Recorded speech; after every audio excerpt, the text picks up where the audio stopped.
kwentong ito ay hango sa totoong buhay. Mula ito sa isa nating kabayan na itago na lang natin sa pangalang Mac. Walang eksaktong taon. Candon, Ilocos.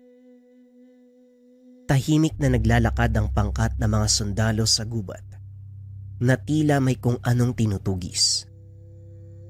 Nakailera ang mga ito at nakakubli sa mga damuhan. Maingat na sinusuyod ang kapaligiran.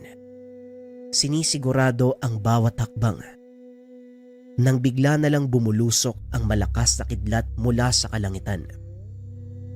Tumama ito sa sentro ng pangkat, dahilan para tumilapon sa malayo ang mga ito.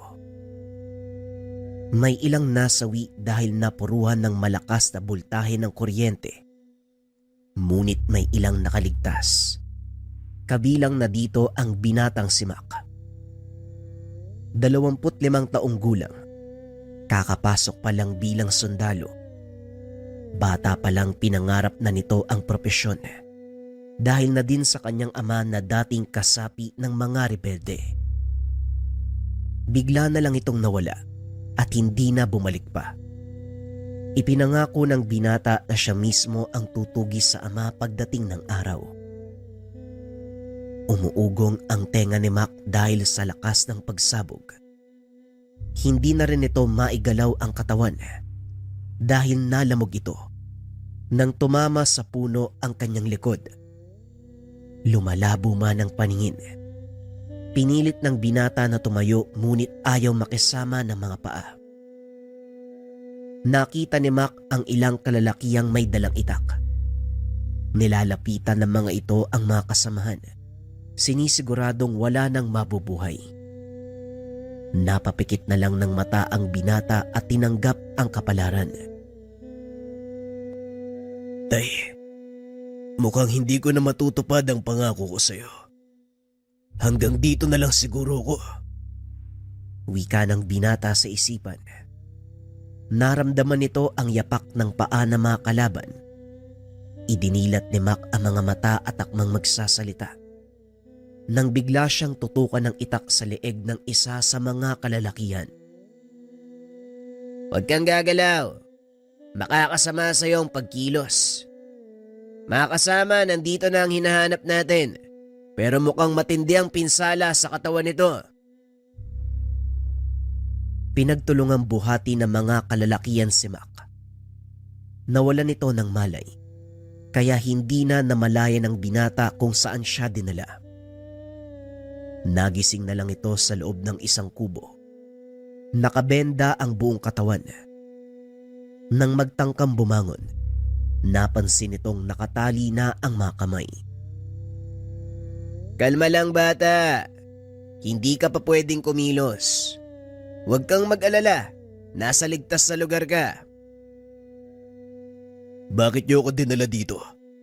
Anong kailangan niyo sa akin? Hindi ako may kailangan sa'yo kung hindi si Amo. Pero hindi ka pa pwedeng tumayo. Kaya magpagaling ka muna at doon ka umarap sa kanya pag nasa maayos na kondisyon na ang katawan mo. Pwede bang malaman kung nasaan ako, kaibigan? Hindi ko pwedeng sabihin.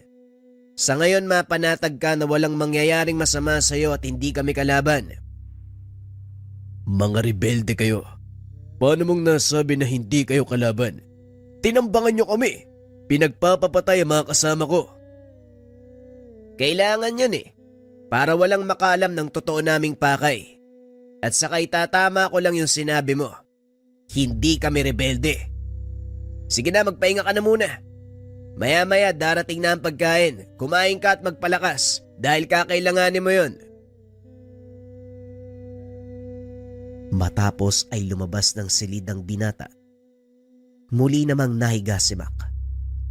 Pilit na iniisip kung ano ang pakay ng mga kalalakihan sa pagliligtas sa kanya. Ilang araw ang lumipas. Tuluyang gumaling ang sugat ng binata. Tinanggal na rin ng mga kalalakihan ang tali sa kanyang mga kamay. Hinayaang makapaglakad-lakad. Bantay sarado ng mga kalalakihan. Armado ng itak at sibat ang paligid ng maliit na pamayanan. Bagay na ipinagtataka ni Mac dahil ng mga sandaling nakaengkwentro niya ang grupo, may malakas sa pagsabog na tila mula sa isang mataas na kalibre ng sandata. Mahigit 2 linggo na ring nananatili si Mac sa lugar. Ngunit ni isa ay wala itong kilala. Hindi rin siya kinakausap ng mga tao, maliban na lang sa isang binata na palaging naghahatid sa kanya ng pagkain. Nakaupo si Mac sa atangan ng kubo nang lapitan nito ng binata na itago na lang natin sa pangalang Sagal. May dalang tasa ng mainit na kape at ilang perasong nilagang kamote. "Magmerienda ka muna, bata. Medyo maaga pa para sa hapunan. Ano, kumusta ang mga sugat mo?" "Medyo maayos na. Maraming salamat, Sagal, ha. Kaso nga lang hindi mo pa rin sinasagot ang matagal ko ng tanong sa'yo. Bakit niyo ako dinala dito at sino ang nag-utos?" "Pasensya na, Mac. Pero hindi ko talaga pwedeng sabihin ang dahilan. Kabilin-bilin na ng pinuno namin. Antayin siya. Siya mismo magsasabi sa'yo ng lahat ng bagay." "Ay nako, nababagot na tuloy ako. Kung hindi lang dahil sa mga batang nakikipag-usap sa akin, malamang baliw na ako eh." "Mas mabuti ang ganun, Mac, kaysa malaso ng pag-iisip mo sa mga maling naririnig sa lipunan. Mauna na muna ako. May lakad ba kami?" "Ha? Maggagabi na. Saan kayo pupunta?" "Hindi pwedeng sabihin. Sige na, alis na ako." "Ay nako, sandali lang. Pwede bang sumama?" "Sa ngayon hindi pa. Pero antayin mong makausap ka ni Supremo dahil siguradong nananawa ka na ng kakaikot sa agubatan." Matapos ang pag-uusap, nagmadaling umalis si Ragal. Tinatawag na ito na makasama. Pumasok na rin sa kubo si Mac. Piniling magpahinga. Nakaidlip ang binata nang hindi namamalayan. Nagising na lang ito nang marinig ang ingay ng ilang kalalakihan na nagkakagulo. Dali-daling lumabas si Mac. Nakitang pinagtutulungang buhati ng mga taga-nayon ang ilan sa mga kasama ni Sagal. Nanlaki ang mga mata ng binata nang makita nitong sugatan si Sagal, habang pinapasan ang isa pang kasama na naputulan ng paa. "Anong nangyari sa kanya, Sagal? Bakit kayo sugatan?" "Tinambangan kami ng mga grupo ng taong labas habang nagpapatrolya. Ilan sa amin ang nalagas." "Makakatulong ako. Kahit papano marunong akong gumamot ng mga sugat." Kaunting kaalaman. Si Mac ay nabibilang sa isang maliit na pangkat na mga sundalong binubuo ng 7 katao. Bawat isa sa mga ito may tungkuling ginagampanan sa pangkat. Si Mac, siya ang nakatalaga na magbigay ng medikal na atensyon sa mga kasamahan kung sakaling masugatan ang mga ito habang nasa engkwentro. Tapos ng kursong medisina ang binata, ngunit hindi ito nagpatuloy sa pagdodoktor. Piniling maging sundalo upang hanapin ang nawawalang ama. Balik tayo sa kwento. "Kakailanganin ko ang lahat ng tulong na makukuha ko. Wala kaming mga doktor. Lahat ng nalalaman namin ay paunang lunas lang, Mac. Kaya gawin mo ang nararapat." "Walang problema. Dali niyo sila sa bahay pagamutan. Maganda ng mainit na tubig at malinis na tela. Maging mga kasangkapan ng pagtatahi sa sugat ay dalin din." "Yan ang problema namin dito. Dahil wala kaming mga kagamitan sa pagsasagawa ng operasyon." "Walang problema. Ikuha niyo ako ng mga buho ng sariwang bulo. Damihan niyo. Buhok mula sa batok ng kabayo. Damihan niyo din." "Anong gagawin mo sa bulo at buhok ng kabayo?" "Ang bulo ay gagamitin kong panghiwa kung sakaling kakailanganin. Ang buhok ng kabayo naman na nasa batok, gagamitin ko bilang sinulid.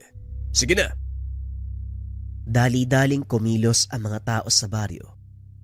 Pagbalik ay dala na ang mga hinihinging gamit ni Mac. Sa mga hindi nakakaalam, ang balat ng bulo ay mainam na gamiting panghiwa dahil napakatalas nito. Sa katunayan, ito ang ginagamit ng mga paltera noong araw, pangputol ng pusod ng sanggol na kakapanganak pa lamang. At ang buhok na nagmula sa buntot o batok ng kabayo, ginagawang pangtahi dahil sa taglay nitong tibay. Nandito na ang mga hinihingi mo. Magsabi ka pa kung anong kailangan. Sa palagay ko wala na. Simulan na natin ang... Hindi na ituloy ni Mac ang sasabihin dahil nang sumilip sa kubo. Nakita nitong may mga malay ang pasyente. May problema ba, Mac? Oo. Hindi mo sinabi na may mga malay pala ang pasyente. Kaya mo bang kumuha ng balat ng puno ng edyal? Edyal? Hindi ba lason ng dagta ng punong yon? Lason kung kakainin mo. Pero mabisang pampahid kung gagamitin mo sa sugat. Bilisan mo. Kakailanganin ko ng marami. Kahit sugatan, dali-daling kumuha ng balat ng edyalang binata. Mabuti na lang napapalibutan ng ganong uri ng puno ang nayon, kaya hindi na nahirapan si Sagal. Pagbalik nito ay hindi na nag-atubiling magsimula ang binata. Habang nanggagamot, pinagmamasdan nito ni Sagal. Hindi nga nalalayo ang ugali mo kay Supremo. May sinasabi ka, Sagal? Wala naman. Sige na, ituloy mo na ang ginagawa mo, Mac. Pasensya na sa abala. Malapit na ako matapos. Isang tao na lang ang kailangan kong gamutin. Kaya maiga ka na nang matapos na ako. Nahiga si Sagal. Nilinis ni Mac ang sugat nito. Namangha si Sagal sa talento ni Mac. Hindi niya akalaing ganong kahusay sa larangan ng medisina ang binata. Saan mo natutunan ng lahat ng ito? Hindi biro ang ganitong kaalaman, Mac. Sabihin na lang natin na nakikinig ako sa guru ko na nag-aaral pa ako. Ayos ah. Masikreto ka din pala. Hindi naman. Lahat ng inilapat kong kaalaman batay sa pagsasanay na pinagdaanan ko noon. Ang pangkat ko ay binubuo ng hindi pangkaraniwang mga sundalo. May abogado, doktor, arkitekto, guro, mga propesyon na kung tutusin, taliwas sa larangang pinasok namin. Pero eto kami, tinataya ang buhay para sa bayan. Bakit mo nga pala naisipang magsundalo kung hindi mo mamasamay ng tanong ko? Bagyang natigilan si Mac dahil personalang dahilan kung bakit siya pumasok bilang sundalo. Sensitibo ang dahilan ko, Sagal. Dahil sa isang tao na minsan kong tiningala, isang marangal na sundalo. Ngunit tinalikuran ang paglilingkod sa bayan para maging rebelde. Ganun ba? Nakakalungkot naman. Anong uri ba ng tao yung hinahanap mo? Grabe yung pagnanais mo na makita siya eh. Umabot ka pa talaga sa punto na iniwan mo ang pangarap mo para lang sa kanya. Ngumiti si Mac sabay iling. Ayos ka din ano? Tinatanong mo ko ng mga bagay tungkol sa akin pero hindi mo sinasagot ang tanong ko. Pasensya na. Napagutusan lang ako eh. Salamat nga pala sa pagtulong mo sa amin. Matanong ko lang uli ah. Bakit mo yung ginawa? Ang alin? Yung tulungan kayo? Di ba nga ang sabi ko, isa akong doktor. Wala pa nga lang lisensya. Kahit na biniyag ka namin at napatay ang mga kasama mo, walang pinipiling tawang propesyon. Kahit kalaban o kakampi, basta nangangailangan ng tulong, tutulungan ko. Hangal ka, kagaya ni Supremo. Biglang natigilan ang binata nang mapagtantong nadulas na naman. Magsabi ka nga ng totoo, Sagal. Sino ba yung Supremo na kanina mo pa binabanggit? At saka bakit mo siya inahambing sa akin? Nako, naloko na, ay nako. Bukas malalaman mo. Darating ang kanyang pangkat mula sa kabilang himpilan. Makikilala mo na ang taong tinutukoy ko. Talaga bang hindi mo pwedeng sabihin sa akin kung sino ang taong yun? Pasensya na, pero hindi talaga pwede, Mac. Ay nako, bahala ka nga dyan. Magpahinga ka na.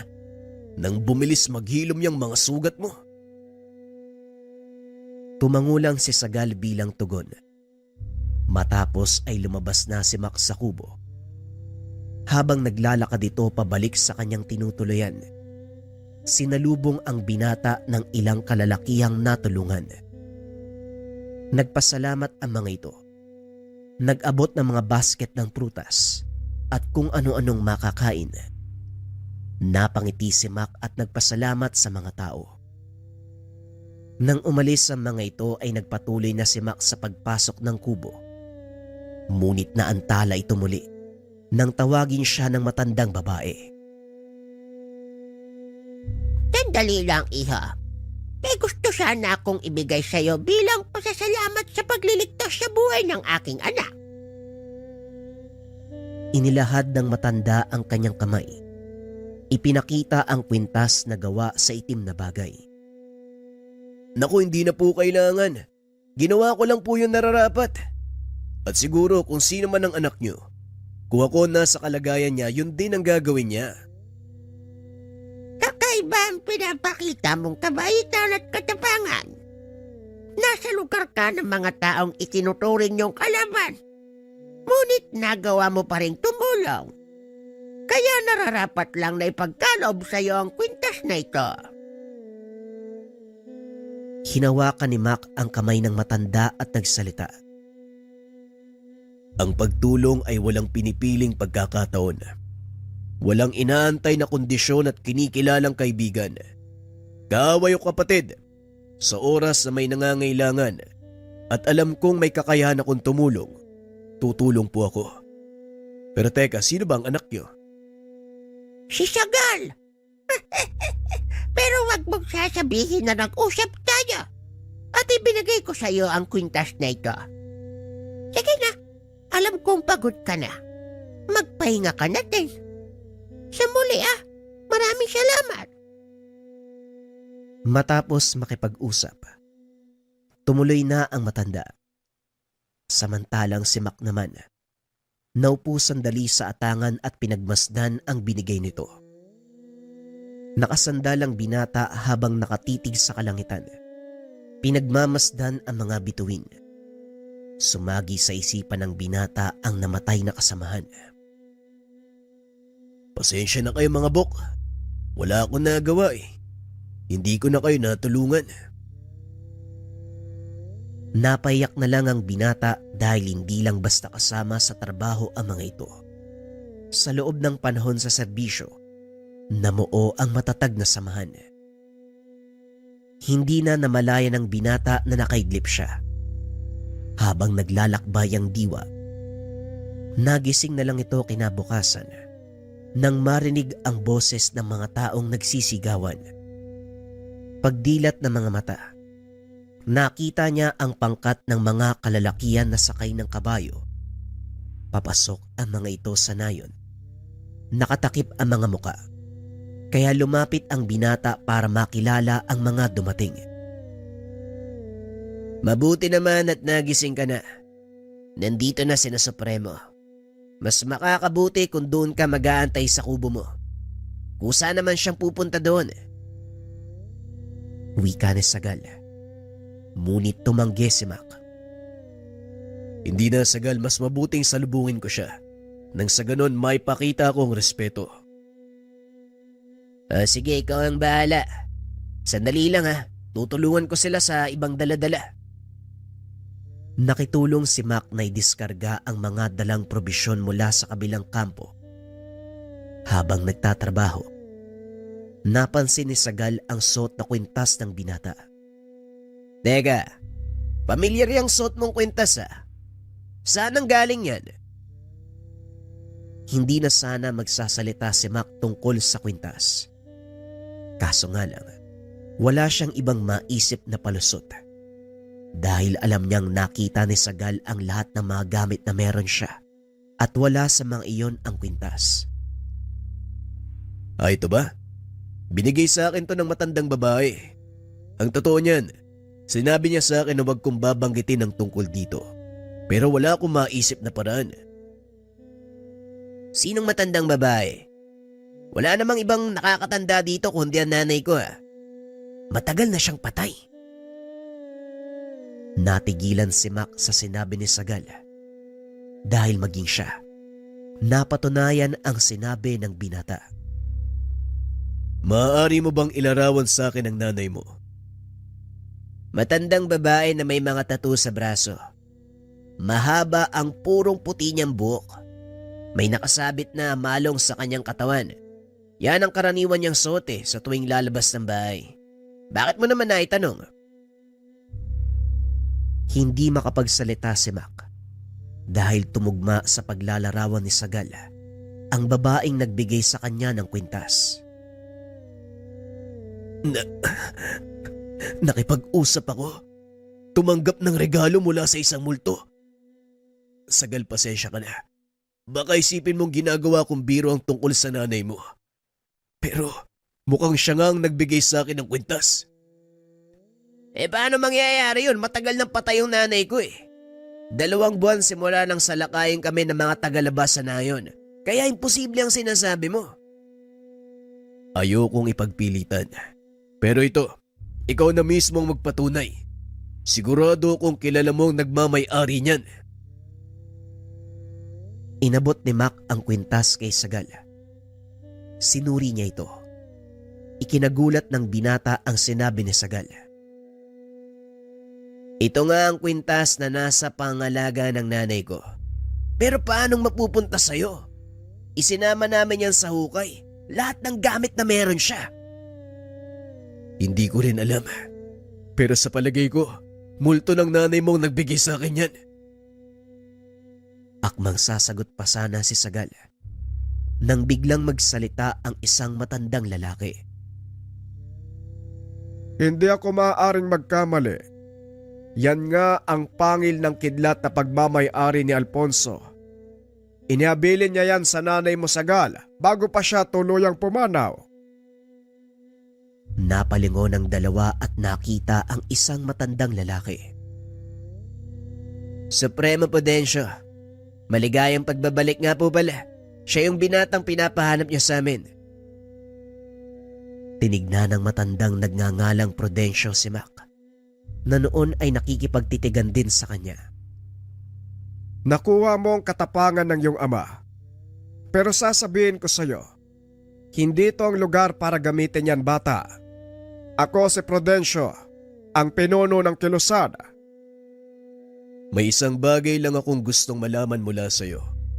Bakit niyo pinatay ang mga kasama ko at bakit niyo ako binihag? Kasamahan, pasensya ka na, pero mukhang hindi na ipaliwanag sa iyo ni Sagal ang lahat. Ipinag-utos ko sa kanya na huwag sabihin ang mga detalye ng naging operasyon para hindi ka malito. Ngayong nandito na si Supremo, sa palagay ko dapat mo nang malaman ang katotohanan. Halika, sumunod ka sa amin. Naglakad papasok ng gubat ang dalawang binata kasama si Mang Prudencio. Narating ng mga ito ang isang maliit na kubo. Ang lugar na ito ang siyang pinagdadausan namin ng mga pagpupulong. Walang ibang nakakapasok dito dahil sa proteksyong nakabalot sa paligid. Maniwala ka o hindi, nakikita mo lang ang kubo dahil suot mo ang kwintas si Alfonso. Mamaya ko na ipapaliwanag ang tungkol dyan. Mas mahalagang malaman mo ang dahilan kung bakit namin pinatay ang mga kasama mo. Pumasok sa kubo ang tatlo. Laking gulat ni Mac nang makita ang isa sa kanyang mga kasama.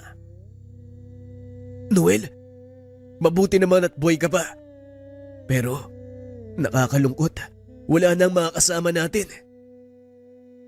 Hindi naman sila dapat ang mawala kung hindi ikaw. Nagulat si Mac sa sinabi ng kasama. Anong ibig mong sabihin, Noel? Bilang namumuno sa amin, marami ka nang nalalaman. Natatakot ang mga nasa itaas na baka magsalita ka tungkol sa mga operasyon. Kaya nagdesisyon sila na ipatumba ka. Kaso naunahan kami ng mga rebelde. May mga tao sila sa loob at mukhang protektado ka nila.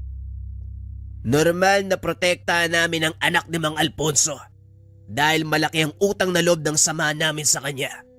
Kung hindi dahil sa taong yun, malamang matagal na kaming nawalan ng pag-asa. Angkan nga kayo ng mga traidor sa bayan. Wag na wag mong tatawaging traidor ang tatay ko. Hindi mo alam ang totoong nangyari, kaya wag mo siyang huhusgahan. Itinuring ko kayong kapatid at mga kaibigan.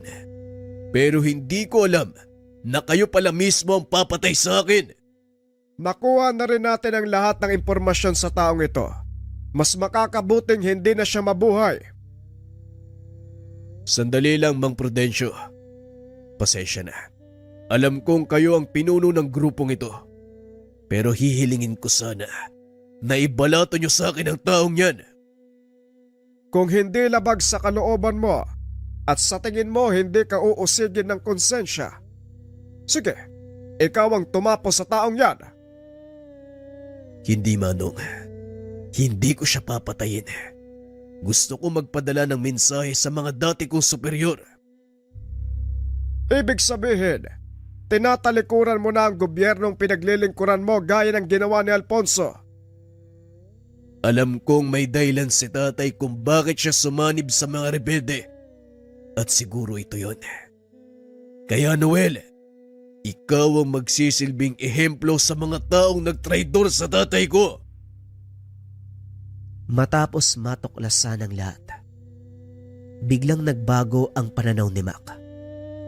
Tinalikuran ang pamahalaan na noon pa man. May suspetsya na ang binatang may maling nangyayari sa pamunuan ng militar. Isa ito sa mga dahilan kung bakit siya sumali sa institusyon. Mabuti naman at hindi ko na kailangang imulat pa ang isipan mo sa mga nangyayari. Mukhang tadhana na nagdala sa iyo sa lugar na ito. Maligayang pagdating sa samahan na binuo ng iyong ama. Wika ni Sagal habang inaabot ang kanyang kamay. Maraming salamat.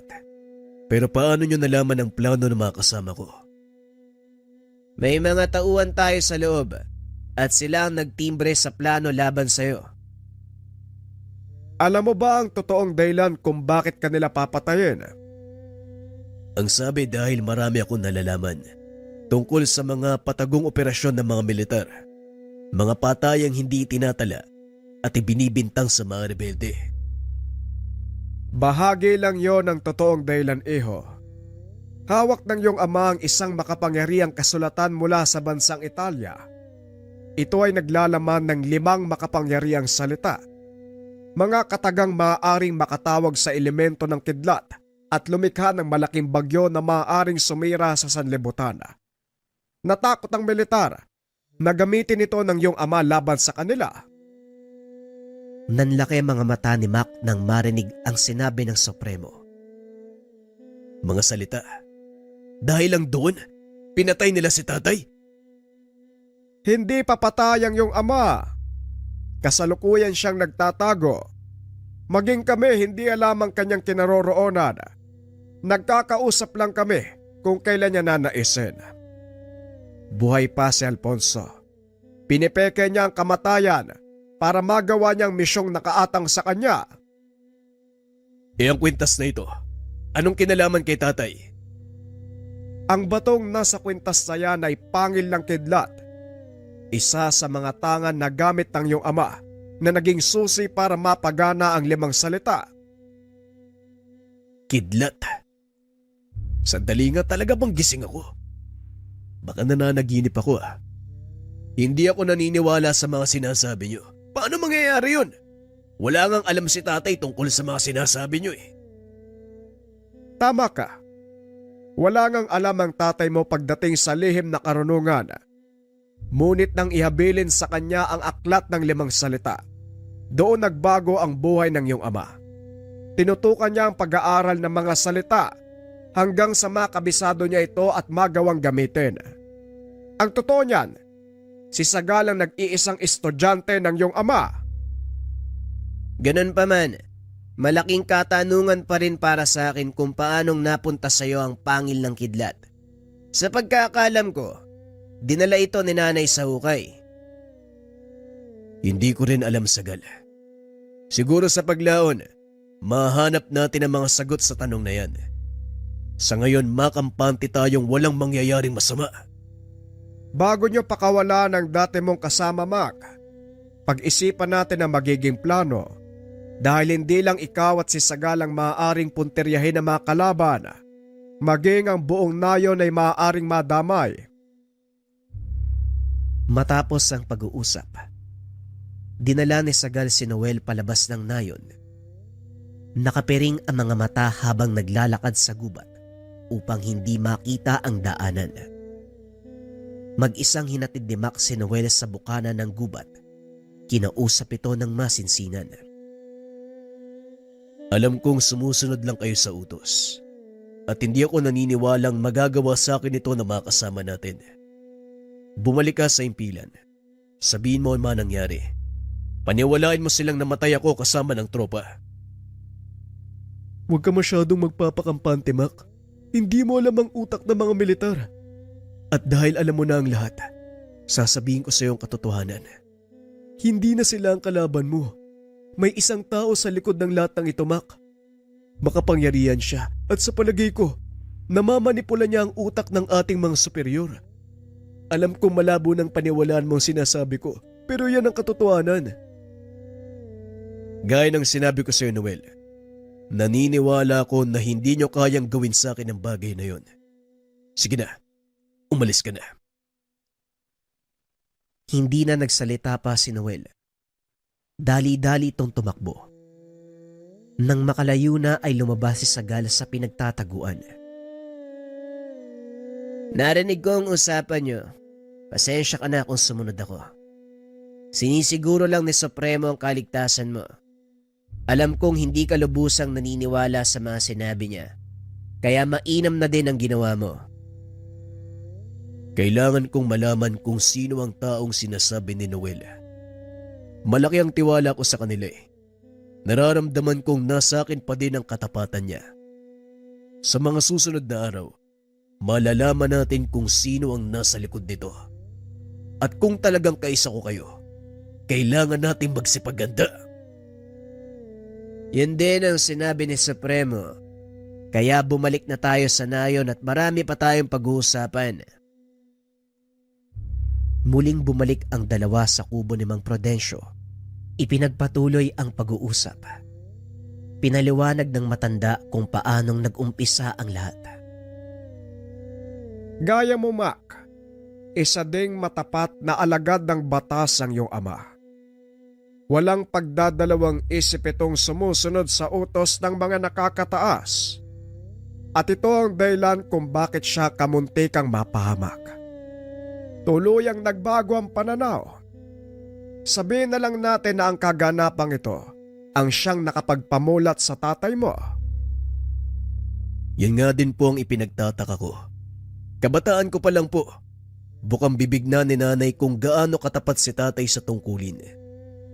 Handa niya kaming iwanan para sa pagtawag ng tungkulin.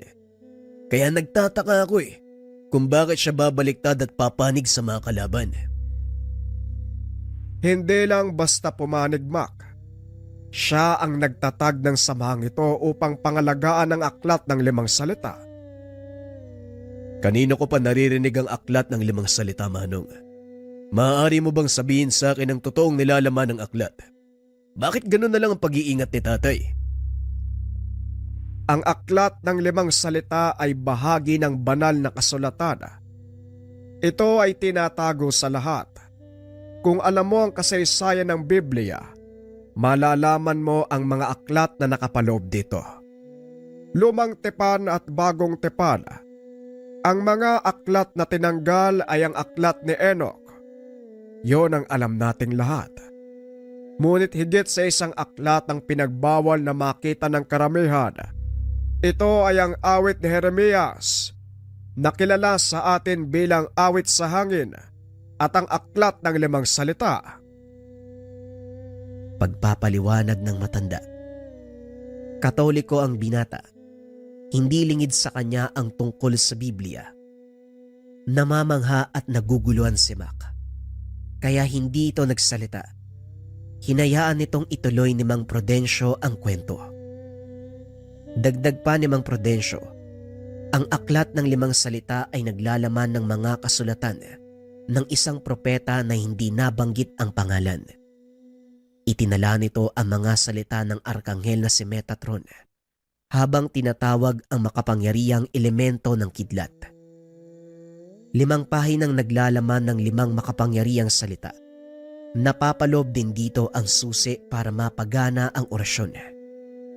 Sinasabi ding maaaring tumawag ng unos sa oras na makumpleto mo ang nakapaloob na aral sa aklat. Ito ang ginawa ni Mang Alfonso. Naperpekto ng iyong ama ang usal ng 5 salitang tumatawag ng kidlat. Kaya kinatakutan siya ng mga sundalo, maging ng mga taong labas, dahil baka gamitin ang kapangyarihan nito laban sa kanila. Lubhang malinis ang intensyon ng iyong ama sa kabila ng malakas na kapangyarihang taglay. Nanatili itong mapagkumbaba.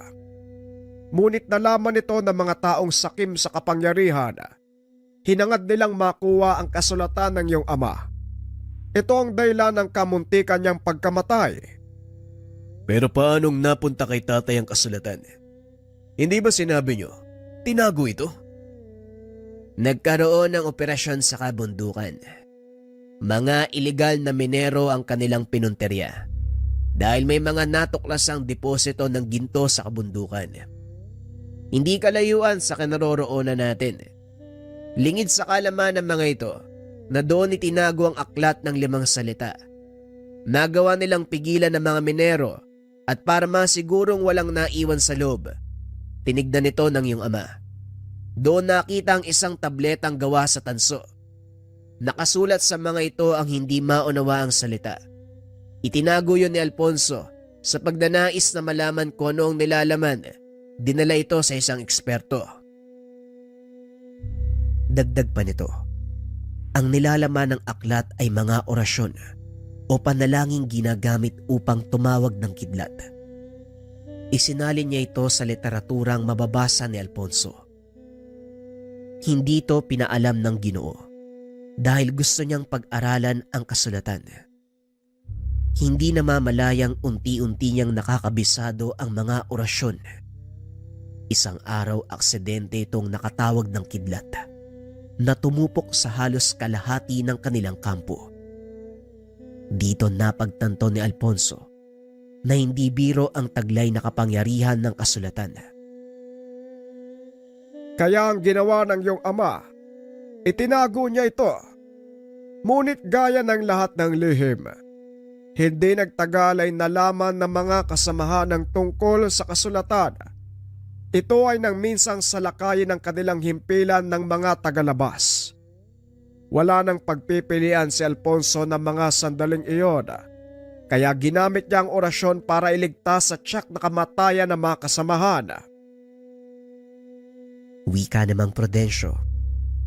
Ayon pa dito, ang araw na yon ang naging simula ng kalbaryo ni Alfonso. Hindi siya nilubayan ng mga kasamahan hanggang sa makarating na ito sa kanyang mga opisyal. Nagmatigas ang Ginoo. Hindi inilabas sa mga kasulatan, dahilan para kasuhan siya ng pagtataydor sa bayan. Tumakas si Alfonso upang pangalagaan ng sarili at mga kasulatan. Dito sila nagkakilala ni Mang Prudencio. Bata pa ako nang makilala si Supremo Alfonso. Iniligtas niya kami sa aking inang babaylan mula sa mga tagalabas. Malaki ang utang na loob ng mga katribo ko sa kanya. Kaya bilang ganti, kinupkup namin si Supremo at kalaunan naging pinuno ng aming pangkat. Pagpapaliwanag ni Sagal. Nakikinig lang si Mac sa mga kwento ng dalawa. Pinagtatagpi-tagpi ang mga pangyayari. Napagtanto ng binata na hindi sila sadyang iniwanan ng ama. Ginawa lang nito ang nararapat para sa kaligtasan ng kanyang pamilya at ng nakararami. Kung makapangyarihan ang aklat na hawak ni tatay, bakit kailangan niyang magtago? Hindi ba kaya niyang protektahan ng sarili laban sa mga taong gustong kumuha ng aklat sa kanya? Tumayo si Mang Prudencio. Kumuha ng isang bote ng lambanog at baso. Nilapag sa mesa. Tinagayan si Mac at pinagpatuloy ang kwento. Tama naman ang iyong sinabi. Kaya ng tatay mo na protektahan ang kanyang sarili. Ngunit ang kapangyarihang taglay ng mga kasulatan, elemento ng kidlat, maaari niyang tawagin ang mga ito, pero hindi niya kontrolado kung saan maaaring patamain.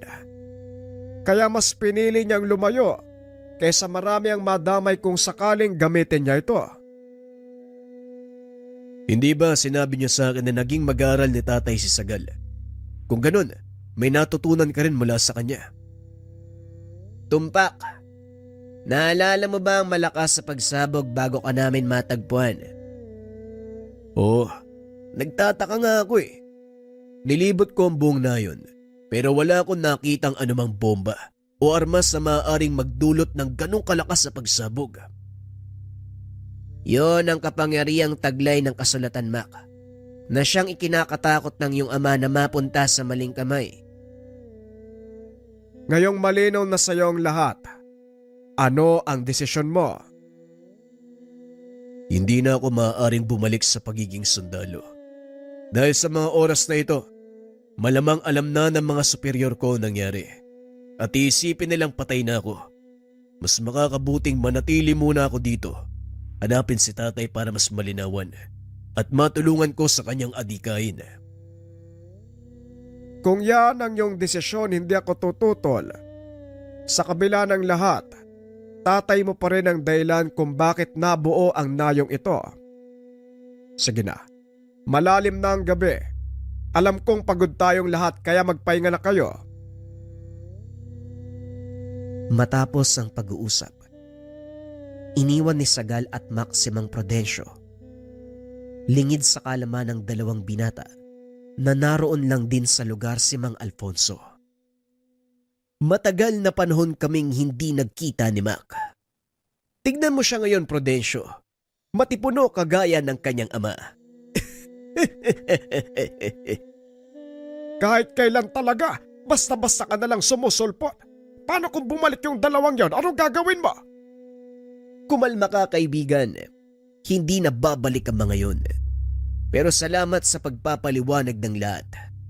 Alam kong malinaw na kay Mac ang dahilan kung bakit kinakailangan ko silang iwanan ng kanyang ina. Hindi mahirap paintindihin ng anak mo, Alfonso. Ngunit ang kinakatakot ko lang, baka maisipan niyang sumugod sa kampo ng mga militar, masyadong mapanganib. Hindi malayong mangyari ang sinasabi mo, kaibigan. Pero kilala ko ang batang yan. Alam kong hindi siya gagawa ng anumang hakbang na maaari niyang ikapahamak. Sana nga ganun ang mangyari. Pero bakit ka ba nandito? Hindi ba delikado sa iyo ang lumabas? Gusto ko lang masigurong nasa maayos na kalagayan si Mac. Pwede bang iabot mo sa kanya ang papel na ito? Ano naman ang laban niyan? Kapirasong orasyon mula sa aklat ng 5 salita. Susi upang mapagana ang proteksyong taglay ng sotyang pangil ng kidlat. Makakarating sa kanya. Ikaw ba anong balak mo? Magtatago ka na lang ba habang buhay? Hindi, kaibigan. Nag-aantay lang ako ng tamang pagkakataon. Sa oras na malaman ko kung sino ang nasa likod ng lahat ng ito, doon ako kikilos. Magsasalita pa sana si Mang Prudencio, ngunit biglang nawala si Alfonso. Kinabukasan maagang nagising ang matanda. Pinuntahan si Mac na nooy nagsisibak ng kahoy sa harapan ng kanyang kubo. Magandang umaga, Mac. Ipaubaya mo na ang gawain yan sa mga kasama natin. Halika, sumunod ka. Tumayo ang binata at sumunod sa matanda. Napadaan ang mga ito sa kubo ni Sagal, na noon ay pupungas-pungas pang lumabas ng pintuan. Magandang umaga, Supremo. Saan ang lakad natin? Kami lang ni Mac ang aalis. Maiwan ka muna dito sa nayon. May mahalagang bagay lang kaming aasikasuhin.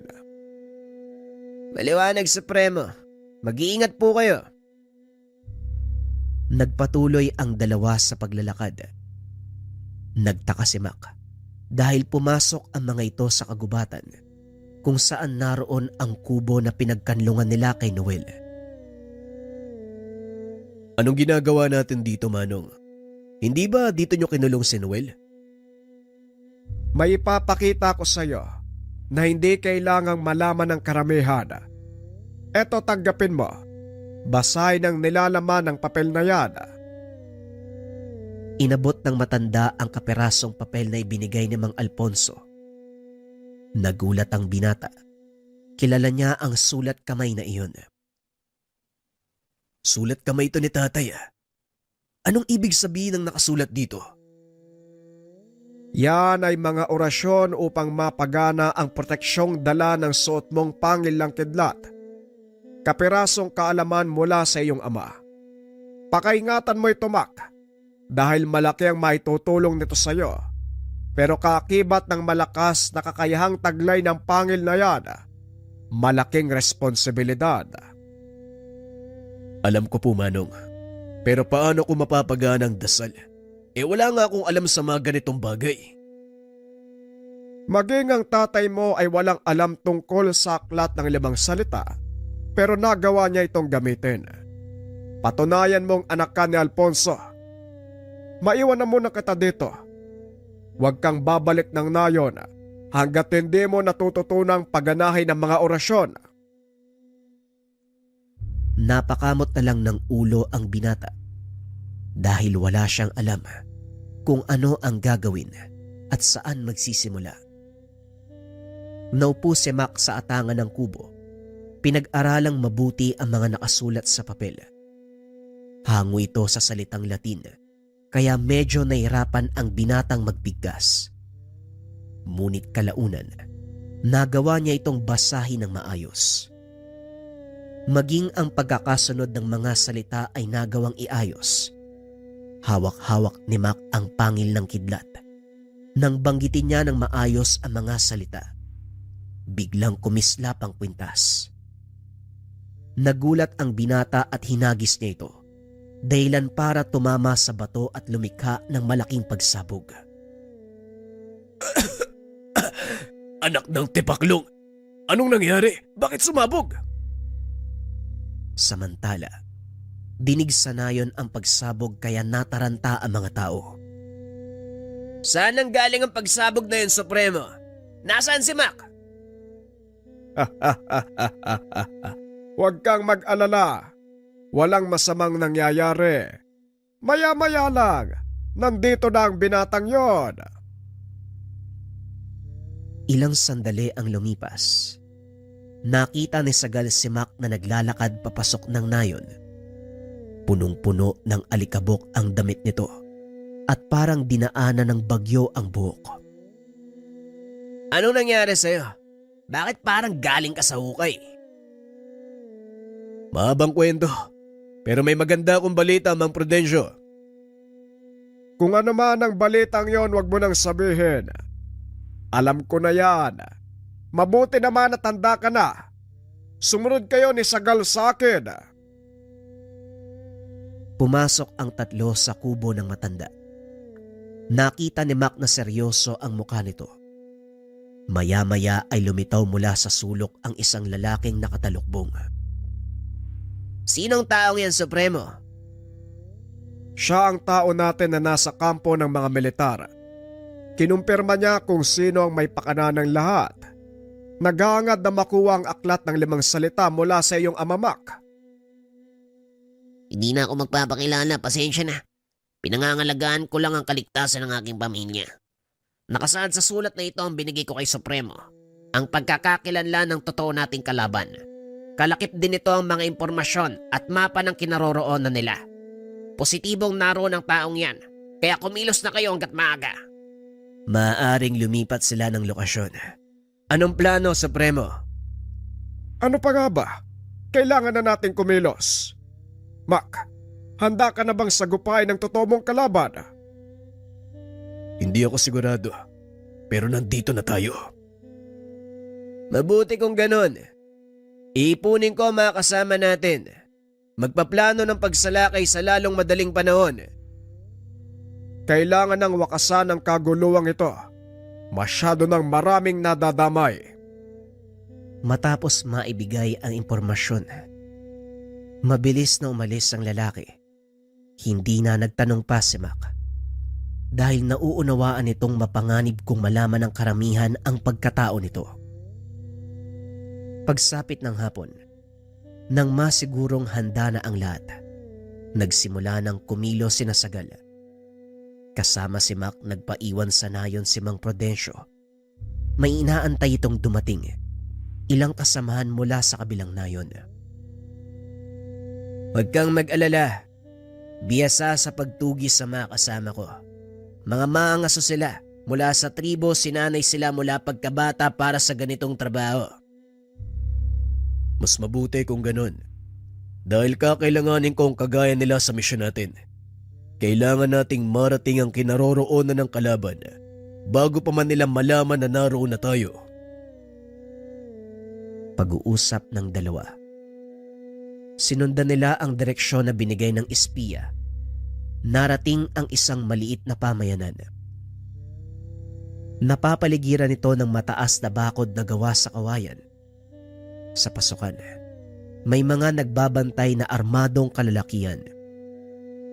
Mukhang napakadami nila. Ilan lang tayo. Huwag kayo magsasayang ng oras. Hanggat maaari huwag gagawa ng ingay. Wika ni Sagalas sa kanyang mga kasama. Umabante ang mga ito ng marahan papunta sa pasukan ng kuta. Gamit ang mga sumpit tinira ang mga bantay ng mga balang may malakas na pampatulog. Hindi man lang namalaya ng mga tao sa loob na nakapasok na ang grupo ni Mac. Sumunod ang dalawa. Nang makapasok ay walang pagdadalawang isip na pinagbabaril ng binata ang mga kalaban. Nataranta ang lahat. Lumabas sa isang kubol ang matandang lalaki na nakasuot ng magarang damit. Anong kaguluhan to? Sino kayong mga pangahas na pumasok sa muntikong kampo? Kami ang dapat magtanong sa iyo ng bagay na yan. Anong kailangan mo sa gubat na ito? Pamilyar ka sa akin. Ikaw ba ang anak ni Alfonso? Yung taong nagtago ng aklat ng 5 salita? Ano naman ngayon kung ako ang taong yon? Tingnan mo nga naman. Hindi ko na pala kailangang lumayo. Tama nga ang payo sa akin ng isang kaibigan. Kapag nangangaso, kailangan mong hanapin ang anak. Kung nasaan ito, siguradong naroon din ang kanyang mga magulang. Ngayon sabihin mo sa akin, nasaan ang iyong ama? Pasensya na, pero hinahanap ko din ang tatay ko. Matigas talaga ang ulo ng taong yan. Bakit hindi na lang niya isuko ang aklat sa akin? Wala namang pakinabang sa kanya. Kung ako si tatay, hindi ko rin ibibigay sa iyo ang aklat. Alam niyang hindi mabuti ang hangarin mo. Hindi mabuti. Masama bang gamitin ang kapangyarihan ng kidlat upang pamunuan ang isang naghihingalong bayan? Hindi demokrasya ang kailangan ng bansang ito, iho, kundi kamay na bakal na may kaunting kidlat. Ngayon malinaw na sa akin ang pakay mo. Nakita din kita. Wala ka ng takas. Nagulat ang matanda nang marinig ang boses ni Mang Prudencio. Sino ka naman? Pero hindi bali na. Total nandito na kayong lahat. Bakit hindi na lang nating gawing masaya ang tagpong ito? Itinaas ng lalaki ang kamay. Naglabasan sa paligid ang mga kalalakihang may hawak ng sibat at itak. Pinagbabaril ito ni Mac. Ngunit laking gulat ng binata, hindi ito tinatabla ng bala. Pasensya na. Hindi tinatabla ng bala ang mga patay na. Mukhang nakalimutan ko yatang sabihin sa inyo. May kakayahan akong bumuhay ng mga patay. Alam kong mesa demonyo ka. Nasabi na sa akin ng isa sa mga kasamahan ng patungkol sa iyo. Kaya kailangan ka naming pigilan bago pa mahuli ang lahat. Bahala kayo. Walang pumipigil sa inyo. Pero sa palagay ko, magsasayang lang kayo ng lakas. Ikinumpas ng lalaki ang mga kamay. Sumugod ang mga alagad nito. Sumugod si Ragal, kasama ang ilan sa mga katribo. Naiwan sa tabi ni Mang Prudencio si Mac. Pinagbasdang lumaban ang kaibigan. Ang taong yan ay si Leandro, manggagaway, kaya may kakayahan siyang bumuhay ng patay. Ito ang hindi ko napagandaan. Delikado tayo. Isang maling galaw lang, siguradong patay tayong lahat. Hindi mangyayari yon. Nakalimutan mo bang may tangan akong mutya ng kidlat? Huwag kang hangal, Mac. Hindi sapat ang taglay na kakayahan ng mutya kung ikukumpara sa kaalaman ng isang manggagaway. Kung mutya lang ang aasahan, talagang hindi tayo mananalo. Pero kung gagamitan natin ang utak, malaki ang pag-asa. Dali-daling tumakbo si Mac papunta sa likod ng kalaban habang inuusal ang mga dasal na nagpapagana sa kanyang tangang mutya. Matapos ay binato niya ito paitaas. Nagtago sa nakatumbang puno. Sinabihan si Mang Prudencio at Sagal na magsipagtabi. Saktong nakatalon palayo sa lugar si Sagal. Nang biglang tamaan ng kidlat ang hinagis ni Mac. Bumulusok ito papunta kay Leandro na naging dahilan ng agarang pagkatusta. Ngunit hindi pa nagtatapos doon ang laban. Mula sa mga abo, muling sumibol ang matanda. Wala din bang nakapagsabi sa'yo na hindi ako mapapatay ng pangkaraniwang kidlat? Naloko na. Anong gagawin natin ngayon? Magsasalita pa sana si Mang Prudencio nang biglang bumulusok ang malakas na kidlat mula sa kalangitan. Paulit-ulit itong tumama sa kinakatayuan ni Leandro, ngunit muli lang itong nabubuhay. Mukhang nagsasayang lang tayo ng oras. Hindi mamamatay ang taong yan. Tama ka. Tumakas na tayo. Kailanman walang nakakapatay sa anino. Hanapin niyo ang totoo niyang katawan. Sa ganung paraan matatalo niyo ang isang manggagaway. Nagulat si Mac nang marinig ang pamilyar na boses. Nang lingunin, nakitang nakatayo sa tabi ni Mang Prudencio ang kanyang ama. Sa wakas nagpakita ka din. Handa ka na bang isuko ang aklat ng 5 salita? Nananaginip ka, Leandro. Ginamit mo ang kakayahan mo para manipulahin ng militar. Sinira mo ang buhay ko dahil lang sa paghahangad ng kapangyarihan. Wala kong pakialam sa'yo. Tanging kapangyarihan lang pamunuan ng bansang ito ang aking nais. Babaguhin ko ang lipunan na punong-puno ng sakim at mapagkunwaring mga tao. Kailanman hindi mo magagawa yon. At lalong hindi ko hahayaan na gamitin mo ang kapangyarihan ng aklat ng 5 salita para sa walang kapakarang bagay. Kahit anong pagtutulong gawin mo, wala ka ring magagawa. Mapapasakin ang aklat sa ayaw at sa gusto mo. Tignan mo ang paligid, Alfonso. Inikot ni Mac ang tingin sa paligid. Nakita ang napakaraming patay na bumabangon. Walang iya ka talaga. Ikinumpas nito ang kamay na naging hudyat para sa mga alagad na sugurin si Mac. Ngunit umihip lang sa hangin si Alfonso. Biglang bumulusok ang mga sibat na gawa sa kidlat mula sa kalangitan. Hanapin niyo ang totoong katawan ni Leandro. Nang sa ganon magawa niyo siyang patayin. Ako nang bahala sa mga alagad niya. Naghiwa-hiwalay sina Sagal. Sinuyod ang buong paligid hanggang sa matagpuan ang kinaroroonan ng totoong katawan ng manggagaway. Nandito ka lang pala. Huli ka! Binunot ng binata ang baril sa tagiliran. Pinaulanan ng sunod-sunod na bala. Biglang nagsipagsigawan ang mga patay na bumangon. Muling nalusaw ang katawan. Walang iya ka! Paano mo ko natuton?